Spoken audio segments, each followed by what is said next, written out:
नमस्कार दोस्तों, स्वागत है आपका आपके अपने YouTube चैनल रेलवे ब्लॉगर्स पर। दोस्तों, आज का ये वीडियो आपके आने वाले सभी एग्ज़ाम्स के लिए मोस्ट इम्पॉर्टेंट होने वाला है, क्योंकि दोस्तों आज के इस वीडियो में हम टोक्यो ओलंपिक 2021 से संबंधित सभी महत्वपूर्ण क्वेश्चंस के बारे में डिस्कस करेंगे। तो वीडियो को पूरा लास्ट तक ज़रूर देखिएगा, जिससे आपको ये सारे क्वेश्चन जो है आसानी से समझ में आ जाएँ, और अगर आपके एग्ज़ाम्स में क्वेश्चन आते हैं तो आप आसानी से इन क्वेश्चन को अटैम्प्ट कर पाएँ। तो वीडियो को पूरा लास्ट तक ज़रूर देखिएगा। अगर आपको वीडियो पसंद आए तो वीडियो को एक लाइक कर दीजिएगा, अपने दोस्तों के साथ वीडियो को शेयर भी कर दीजिएगा, और यदि आप हमारे चैनल पर नए हैं तो चैनल को सब्सक्राइब करके बेल बटन को ऑल पर प्रेस कर लीजिएगा, ताकि आने वाले सभी इन्फॉर्मेटिव वीडियो का नोटिफिकेशन आपको टाइम टू टाइम मिलता रहे। तो चलिए दोस्तों, हम वीडियो को स्टार्ट करते हैं। दोस्तों, हमारा जो सबसे पहला क्वेश्चन है वो है आधुनिक ओलंपिक खेलों की शुरुआत कब हुई थी। तो दोस्तों, आधुनिक ओलंपिक खेलों की शुरुआत कब हुई? तो 1896 ईस्वी में हुई थी। इसको आपको याद रखना है। वहीं अगर आपके एग्जाम्स में पूछ ले कि ओलंपिक खेलों की शुरुआत कब हुई थी, तो दोस्तों ओलंपिक खेलों की शुरुआत सर्वप्रथम जो है वो 776 ईस्वी में हुई थी। ठीक है दोस्तों, और कहाँ पर हुई थी? एथेंस, यूनान में हुई थी। ठीक है दोस्तों, इसको भी आपको याद रखना है, एथेंस यूनान में हुई थी, इसको भी आपको ध्यान रखना है। नेक्स्ट क्वेश्चन की बात करें तो 2020 का ओलंपिक किस देश में आयोजित हुआ? ठीक है दोस्तों, इसको भी आपको याद रखना है कि जो 2020 का ओलंपिक था वो किस देश में आयोजित हुआ है। तो यह जो है जापान के टोक्यो शहर में आयोजित हुआ है। ठीक है दोस्तों, इसको आपको ध्यान रखना है। हमारा जो नेक्स्ट क्वेश्चन है कि टोक्यो ओलंपिक 2020 का आदर्श वाक्य क्या है? ठीक है दोस्तों, इसको आपको याद रखना है, और ये आपके एग्जाम्स के लिए मोस्ट इम्पॉर्टेंट है। तो दोस्तों याद रखिएगा कि टोक्यो ओलंपिक 2000 का जो आदर्श वाक्य है वो है यूनाइटेड बाय इमोशंस। क्या दोस्तों? यूनाइटेड बाय इमोशन जो है वो टोक्यो ओलंपिक 2020 का आदर्श वाक्य है। ठीक है, इसको आपको ध्यान रखना है। हमारा जो नेक्स्ट क्वेश्चन है दोस्तों कि टोक्यो ओलंपिक 2020 का शुभंकर क्या है? ये आपके एग्जाम पॉइंट ऑफ व्यू से मोस्ट इम्पॉर्टेंट है, क्योंकि दोस्तों शुभंकर से रिलेटेड, जिसको हम मस्कट कहते हैं, उससे रिलेटेड क्वेश्चन आपके एग्जाम्स में जो है पूछे जाते हैं। तो याद रखिएगा दोस्तों कि टोक्यो ओलंपिक 2020 का जो शुभंकर है वो मिराई टोवा है। क्या दोस्तों? मिराई टोवा जो है वो टोक्यो ओलंपिक 2020 का शुभंकर है। इसको आपको ज़रूर याद रखना है, ये आपके एग्जाम्स में ज़रूर पूछा जाएगा। ठीक है दोस्तों, हमारा जो नेक्स्ट क्वेश्चन है दोस्तों कि टोक्यो ओलंपिक 2020 किस क्रम का ओलंपिक था? तो दोस्तों जो 2020 में टोक्यो ओलंपिक हुआ है, ठीक है दोस्तों, वो किस क्रम का ओलंपिक था? इसको भी आपको याद रखना है। ये 32वां जो है वो टोक्यो ओलंपिक था। ठीक है दोस्तों, इसको आपको ध्यान रखना है। ये भी आपके एग्ज़ाम्स में जो है पूछा जा सकता है, क्योंकि क्रम से रिलेटेड जो है क्वेश्चन भी आपके एग्ज़ाम्स में पूछे जाते हैं। हमारा जो नेक्स्ट क्वेश्चन है दोस्तों कि 2024 का ओलंपिक कहाँ पर आयोजित होगा? ठीक है दोस्तों, तो 2024 का जो ओलंपिक होगा वो पेरिस में होगा, जो कि फ्रांस की कैपिटल है। ठीक है दोस्तों, और यह किस क्रम का ओलंपिक होगा 2024 में? इसको भी आपको याद रखना है।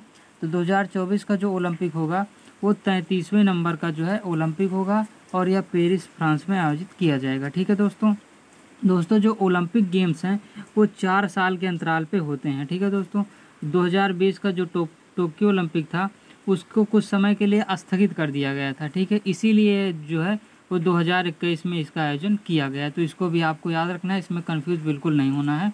टोक्यो ओलंपिक जो है वो 2020 में आयोजित होने थे, लेकिन कोविड के कारण इसको स्थगित कर दिया गया था, और 2021 में इसको जो है वो शुरू किया गया। ठीक है दोस्तों, इसको आपको ध्यान रखना है। हमारा जो नेक्स्ट क्वेश्चन है दोस्तों कि 2028 में ओलंपिक खेल का आयोजन कहाँ पर होगा? ठीक है दोस्तों, इसको भी आपको याद रखना है कि जो 2028 में ओलंपिक गेम्स होंगे वो कहाँ पर आयोजित होंगे? तो ये अमेरिका के लॉस एंजलिस शहर में आयोजित किए जाएंगे। ठीक है दोस्तों, और यह किस क्रम का ओलंपिक होगा? इसको भी आपको याद रखना है। तो ये 34वें नंबर का जो है ओलंपिक गेम्स होगा, जो 2028 में होगा, और यह अमेरिका के लॉस एंजलिस शहर में आयोजित किया जाएगा। ठीक है दोस्तों, इसको आपको ध्यान रखना है। हमारा जो नेक्स्ट क्वेश्चन है दोस्तों, किस ओलंपिक में पहली बार क्रिकेट को भी शामिल किया जाएगा? ठीक है दोस्तों, तो इसको भी आपको याद रखना है। क्वेश्चन क्या है कि किस ओलंपिक में पहली बार क्रिकेट को भी शामिल किया जाएगा? तो ये आपके एग्ज़ाम के लिए मोस्ट इम्पॉर्टेंट है। ठीक है दोस्तों, तो ये आपको याद रखना है कि जो 2028 में ओलंपिक गेम्स होगा वो कहाँ पर होगा? वो अमेरिका के लॉस एंजलिस में होगा, और उसी ओलंपिक्स में जो है पहली बार क्रिकेट को भी ओलंपिक गेम्स में शामिल किया जाएगा। ठीक है दोस्तों, तो ये भी आपके लिए मोस्ट इम्पॉर्टेंट है, इसको भी आपको याद रखना है। ठीक है दोस्तों, हमारा जो नेक्स्ट क्वेश्चन है दोस्तों 2020 का टोक्यो ओलंपिक कब से कब तक चला? ठीक है दोस्तों, इसको भी आपको याद रखना है। क्योंकि ये भी आपके एग्ज़ाम्स में पूछ लिया जाएगा। ठीक है दोस्तों। तो दोस्तों 2020 का जो टोक्यो ओलंपिक था वो 23 जुलाई 2021 से स्टार्ट हुआ था और यह 8 अगस्त 2021 तक चला था, या लगभग 16 दिन चला था। इसको भी आपको याद रखना है। ठीक है दोस्तों। हमारा जो नेक्स्ट क्वेश्चन है दोस्तों, टोक्यो ओलंपिक में भारत के ध्वजवाहक कौन थे?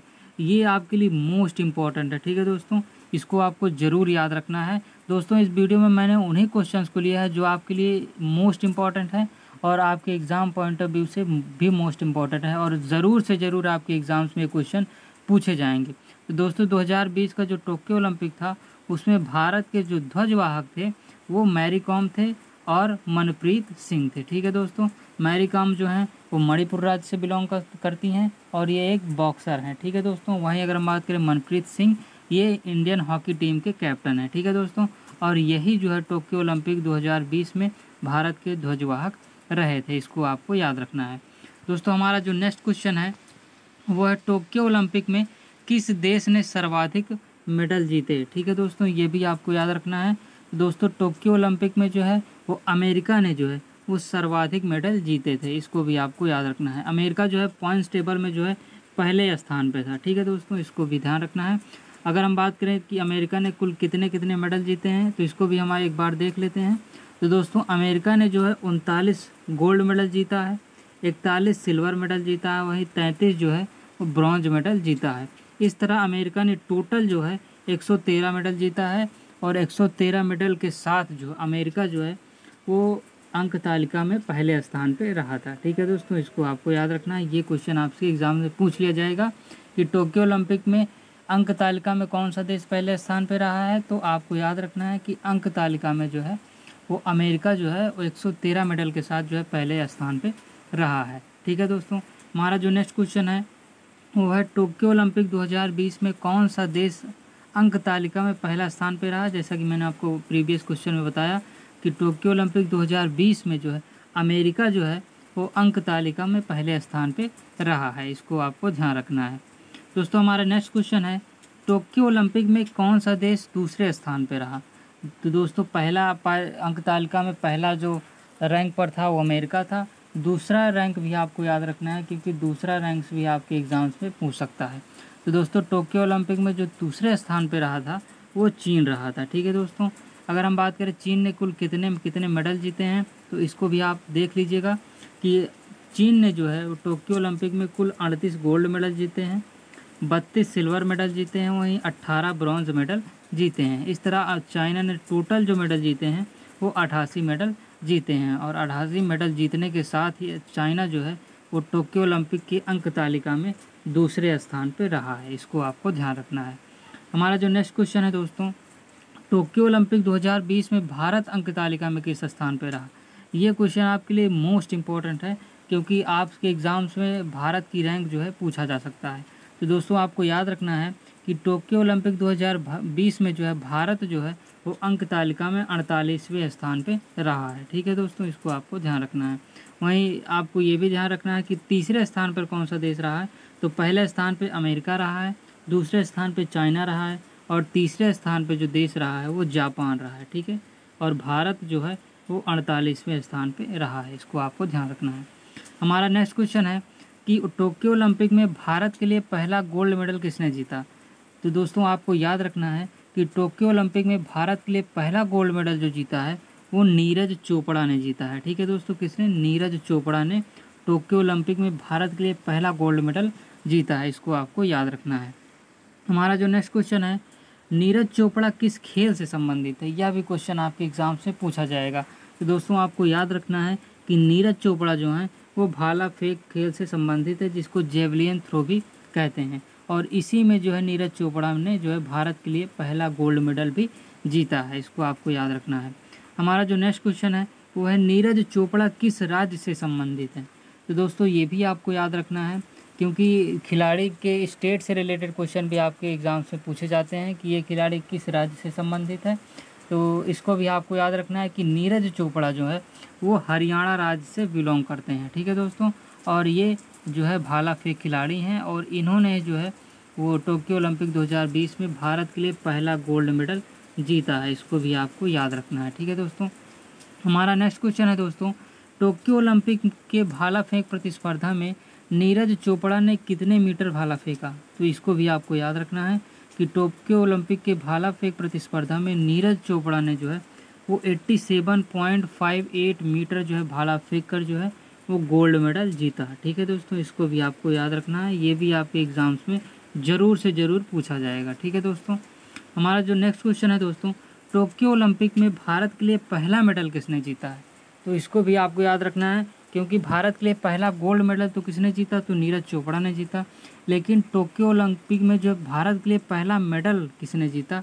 तो इसको आपको याद रखना है कि मीराबाई चानू ने जो है भारत के लिए पहला मेडल जीता था। ठीक है दोस्तों, इसको आपको ध्यान रखना है। हमारा जो नेक्स्ट क्वेश्चन है दोस्तों, मीराबाई चानू ने टोक्यो ओलंपिक में कौन सा पदक जीता? ठीक है दोस्तों, तो आपको याद रखना है कि मीराबाई चानू ने टोक्यो ओलंपिक में जो है वो सिल्वर मेडल जीता है। ठीक है दोस्तों, सिल्वर मेडल, इसको आपको याद रखना है, और यह भारत के लिए टोक्यो ओलंपिक्स में पहला मेडल था। ठीक है दोस्तों, नेक्स्ट क्वेश्चन दोस्तों बात करें तो मीराबाई चानू किस खेल से संबंधित हैं? तो दोस्तों खेल से संबंधित खिलाड़ियों से किस रिलेटेड भी क्वेश्चन आपके एग्जाम्स में ज़रूर पूछे जाते हैं। तो इसको आपको याद रखना है कि मीराबाई चानू जो हैं वो भारोत्तोलन खेल से संबंधित हैं। ठीक है दोस्तों, भारोत्तोलन खेल से संबंधित हैं, और इसी में जो है मीराबाई चानू ने जो है वो सिल्वर मेडल जीता है। ठीक है दोस्तों, इसको आपको याद रखना है। हम दोस्तों हमारा नेक्स्ट क्वेश्चन है, मीराबाई चानू ने कितने किलोग्राम वर्ग में मेडल जीता? ठीक है दोस्तों, तो मीराबाई चानू ने जो है वो 49 किलोग्राम वर्ग में जो है वो सिल्वर मेडल जीता है। इसको भी आपको ध्यान रखना है। ठीक है दोस्तों इस वीडियो में मैंने सभी क्वेश्चंस को लिया है जो आपके एग्जाम्स में ज़रूर से ज़रूर पूछे जाएंगे। तो आप वीडियो को लास्ट तक ज़रूर देखिएगा, जिससे आपको ये सारे क्वेश्चन जो है ऑटोमेटिकली याद हो जाएं। ठीक है दोस्तों हमारा नेक्स्ट क्वेश्चन है, मीराबाई चानू किस राज्य से संबंधित है? तो दोस्तों मीराबाई चानू जो है वो किस राज्य से संबंधित है, इसको आपको याद रखना है। तो मीराबाई चानू जो है वो मणिपुर राज्य से संबंधित हैं। ठीक है दोस्तों, इसको भी आपको ध्यान रखना है। वहीं दोस्तों मणिपुर से संबंधित एक फैक्ट आपको और याद रखना है कि भारत का एवं विश्व का एकमात्र तैरता हुआ नेशनल पार्क कहाँ पर स्थित है? तो विश्व का एकमात्र तैरता हुआ नेशनल पार्क जो है वो किबुल लमजाओ, क्या दोस्तों, किबुल लमजाओ नेशनल पार्क, जो कि कहाँ पर स्थित है? या भी मणिपुर में स्थित है। इसको भी आपको याद रखना है।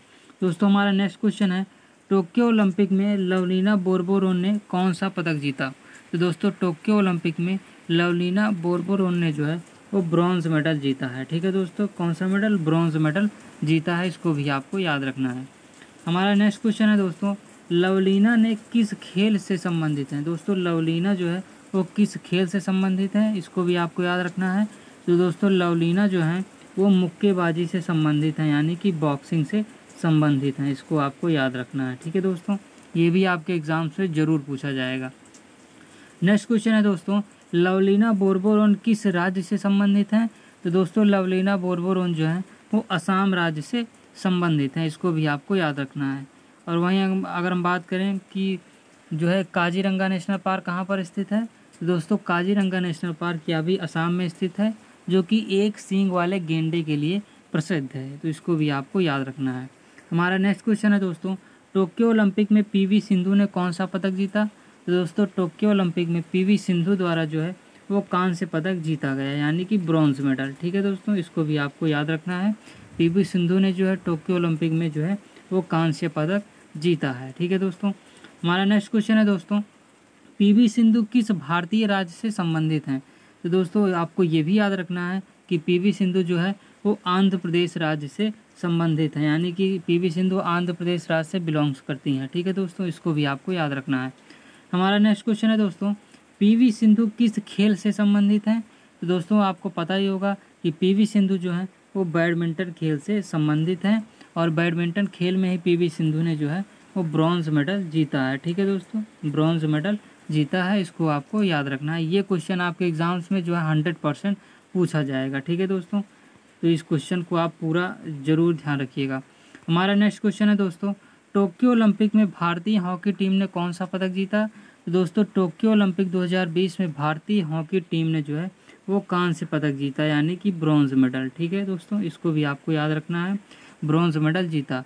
वहीं अगर हम बात करें इंडियन हॉकी टीम के कैप्टन कौन है प्रेजेंट टाइम में, तो दोस्तों आपको याद रखना है कि वर्तमान में इंडियन हॉकी टीम के जो कैप्टन हैं वो मनप्रीत सिंह है। कौन दोस्तों? मनप्रीत सिंह है, जो कि टोक्यो ओलंपिक 2020 में भारत के जो है वो ध्वजवाहक भी रहे थे। इसको आपको याद रखना है।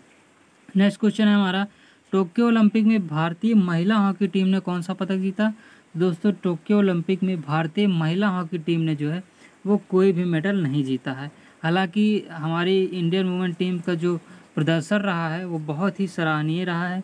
हमारी महिला हॉकी टीम ने बहुत ही अच्छा प्रदर्शन किया। हालांकि वो कोई भी मेडल नहीं जीत पाए, लेकिन हमें उन पर जो है बहुत ही प्राउड है। ठीक है दोस्तों, इसको भी आपको ध्यान रखना है। हमारा नेक्स्ट क्वेश्चन है दोस्तों, टोक्यो ओलंपिक 2020 में बजरंग पुनिया ने कौन सा पदक जीता? तो दोस्तों टोक्यो ओलंपिक 2020 में बजरंग पुनिया ने जो है वो कांस्य पदक जीता। ठीक है दोस्तों, यानी कि ब्रॉन्ज मेडल जीता। इसको भी आपको याद रखना है। ठीक है दोस्तों, यह भी आपके एग्जाम से जरूर पूछा जाएगा। नेक्स्ट क्वेश्चन है दोस्तों, बजरंग पुनिया ने कितने किलोग्राम वर्ग में पदक जीता? तो दोस्तों बजरंग पुनिया ने जो है 65 किलोग्राम वर्ग में जो है वो ब्रॉन्ज मेडल जीता है। इसको आपको ध्यान रखना है। नेक्स्ट क्वेश्चन की बात करें दोस्तों, बजरंग पुनिया किस राज्य से संबंधित है? इसको भी आपको याद रखना है। तो दोस्तों बजरंग पुनिया जो हैं वो हरियाणा राज्य से बिलोंग करते हैं। ठीक है दोस्तों, हरियाणा राज्य से बिलोंग करते हैं और ये जो है इन्होंने 65 किलोग्राम वर्ग में जो है वो ब्रॉन्ज मेडल जीता है। ठीक है दोस्तों, इसको आपको याद रखना है। और इस हमारा नेक्स्ट क्वेश्चन है दोस्तों, टोक्यो ओलंपिक में रवि कुमार दहिया ने कौन सा पदक जीता? तो दोस्तों टोक्यो ओलंपिक में रवि कुमार दहिया ने जो है वो सिल्वर मेडल जीता। ठीक है दोस्तों, कौन सा मेडल जीता? सिल्वर मेडल जीता। इसको आपको याद रखना है। हमारा जो नेक्स्ट क्वेश्चन है दोस्तों, रवि कुमार दहिया किस खेल से संबंधित हैं? दोस्तों रवि कुमार दहिया जो हैं वो किस खेल से संबंधित है? तो कुश्ती खेल से संबंधित हैं। इसको आपको याद रखना है। ठीक है दोस्तों, हमारा जो नेक्स्ट क्वेश्चन है, रवि कुमार दहिया किस राज्य से संबंधित हैं? तो दोस्तों रवि कुमार दहिया जो हैं वो भी हरियाणा राज्य से संबंधित हैं और यह कुश्ती खेल से संबंधित है। साथ ही इन्होंने जो है वो टोक्यो ओलंपिक में जो है वो सिल्वर मेडल जीता है। ठीक है दोस्तों, सिल्वर मेडल जीता है। इसको आपको ध्यान रखना है। हमारा नेक्स्ट क्वेश्चन है दोस्तों, टोक्यो ओलंपिक में भारत ने कुल कितने पदक जीते? तो दोस्तों टोक्यो ओलंपिक 2020 में भारत ने जो है वो कुल 7 पदक जीते और 7 पदक जीतने के साथ ही भारत जो है अंक तालिका में 48वें स्थान पे रहा था। दोस्तों ये पॉइंट्स आपको ज़रूर याद रखने हैं, क्योंकि यहाँ से क्वेश्चन आपके एग्ज़ाम्स में जो है वो ज़रूर पूछे जाएंगे। आपके आने वाले जितने भी एग्ज़ाम हो, चाहे वो ग्रुप डी का एग्ज़ाम अभी आने वाला है, साथ ही MTS का एग्ज़ाम हो, CHSL का एग्ज़ाम चल रहा है, उसमें भी आपको टोक्यो ओलंपिक से क्वेश्चन देखने को ज़रूर मिलेंगे। तो इन क्वेश्चंस को आप ज़रूर अपने कॉपी में नोट डाउन कर लीजिएगा और इसको जो है फ्रीक्वेंटली जो है इसको आप याद भी कर लीजिएगा, क्योंकि यहाँ से क्वेश्चन आपके एग्ज़ाम्स में जो है 100% देखने को मिलेंगे। ठीक है दोस्तों, हमारा जो नेक्स्ट क्वेश्चन है दोस्तों, टोक्यो ओलंपिक में भारत ने कितने गोल्ड मेडल जीते? तो दोस्तों टोक्यो ओलंपिक 2020 में भारत ने जो है वो केवल एक जो है गोल्ड मेडल जीता था। और वो किसने जीता था? तो वह नीरज चोपड़ा ने जीता था, जो कि भाला फेंक खेल से संबंधित हैं और ये हरियाणा राज्य से बिलोंग करते हैं। ठीक है दोस्तों, इसको आपको ध्यान रखना है। हमारा जो नेक्स्ट क्वेश्चन है दोस्तों, इंडियन ओलंपिक एसोसिएशन ने ओलंपिक में गोल्ड मेडल जीतने वाले खिलाड़ी को कितनी राशि देने की घोषणा की है? तो दोस्तों इंडियन ओलंपिक एसोसिएशन ने ओलंपिक में गोल्ड मेडल जीतने वाले खिलाड़ियों को जो है 75 लाख रुपए देने की घोषणा की है। ठीक है दोस्तों, इसको भी आपको याद रखना है। इससे भी संबंधित आपके एग्जाम्स में क्वेश्चन देखने को मिलेंगे। ठीक है दोस्तों, हमारा जो नेक्स्ट क्वेश्चन है दोस्तों, ओलंपिक एसोसिएशन ने ओलंपिक में सिल्वर मेडल जीतने वाले खिलाड़ी को कितनी राशि देने की घोषणा करी थी? दोस्तों इंडियन ओलंपिक एसोसिएशन ने ओलंपिक गेम्स में सिल्वर मेडल जीतने वाले खिलाड़ियों को 40 लाख रुपए देने की घोषणा की है और वहीं गोल्ड मेडल जीतने पर 75 लाख रुपए देने की घोषणा करी है। वहीं अगर हम बात करें, अगर कोई खिलाड़ी ब्रॉन्ज मेडल जीतता है 2000 टोक्यो के ओलंपिक गेम्स में, तो उसे 25 लाख रुपए दिए जाने की घोषणा की गई है। इसको भी आपको याद रखना है। इससे भी संबंधित आपके एग्जाम से क्वेश्चन देखने को मिलेंगे। हमारा जो नेक्स्ट क्वेश्चन है दोस्तों, टोक्यो ओलंपिक में किस खेल को पुनः शामिल किया गया? तो दोस्तों इसको भी आपको याद रखना है कि टोक्यो ओलंपिक में जो है वो बेसबॉल खेल को जो है पुनः शामिल किया गया था। इसको कुछ समय पहले इसको ओलंपिक गेम से हटा दिया गया था, लेकिन 2020 के टोक्यो गेम्स में जो है इसको फिर से शामिल किया गया। ठीक है दोस्तों, इसको आपको याद रखना है। और दोस्तों बेसबॉल जो है किस देश का नेशनल गेम है, यह भी आपको याद रखना है। तो दोस्तों बेसबॉल जो है वो अमेरिका का नेशनल गेम है। ठीक है दोस्तों, हमारा जो नेक्स्ट क्वेश्चन है दोस्तों, टोक्यो ओलंपिक में भाग लेने वाले खिलाड़ियों को यूपी सरकार कितनी राशि देगी। तो दोस्तों टोक्यो ओलंपिक में भाग लेने वाले खिलाड़ियों को उत्तर प्रदेश सरकार जो है वो 10 लाख रुपए देने की घोषणा की है। इसको भी आपको याद रखना है। ठीक है दोस्तों, हमारा जो नेक्स्ट क्वेश्चन है दोस्तों, टोक्यो ओलंपिक में गोल्ड मेडल यानी कि स्वर्ण पदक जीतने पर यूपी सरकार कितनी राशि देगी। दोस्तों टोक्यो ओलंपिक में स्वर्ण पदक जीतने पर उत्तर प्रदेश सरकार ने जो है वो 6 करोड़ रुपए देने की घोषणा की है। इसके साथ ही हरियाणा राज्य सरकार ने भी जो है वो गोल्ड मेडल जीतने वाले खिलाड़ियों को 6 करोड़ रुपए देने की घोषणा की है। इसको भी आपको याद रखना है। तो दोस्तों मैं आपसे एक क्वेश्चन पूछ रहा हूँ, आपको उसका आंसर कमेंट बॉक्स में बताना है कि टोक्यो की ओलंपिक गेम्स में जो है वो कितने रिंग्स होते हैं। ठीक है, ओलंपिक गेम्स में जो है वो कितने रिंग्स होते हैं, आपको इसका आंसर कमेंट बॉक्स में ज़रूर बताना है। ठीक है दोस्तों, तो दोस्तों ये था आज का वीडियो। अगर आपको वीडियो पसंद आया तो वीडियो को लाइक कर दीजिएगा, अपने दोस्तों के साथ वीडियो को शेयर ज़रूर कर दीजिएगा, और चैनल पर नए हैं तो चैनल को सब्सक्राइब करके बेल बटन को ऑल पर प्रेस कर लीजिएगा, ताकि आने वाले सभी इन्फॉर्मेटिव वीडियो का नोटिफिकेशन आपको टाइम टू टाइम मिलता रहे। आई होप आपको ये वीडियो पसंद आया होगा। मिलते हैं दोस्तों नेक्स्ट क्लास में, तब तक के लिए जय हिंद।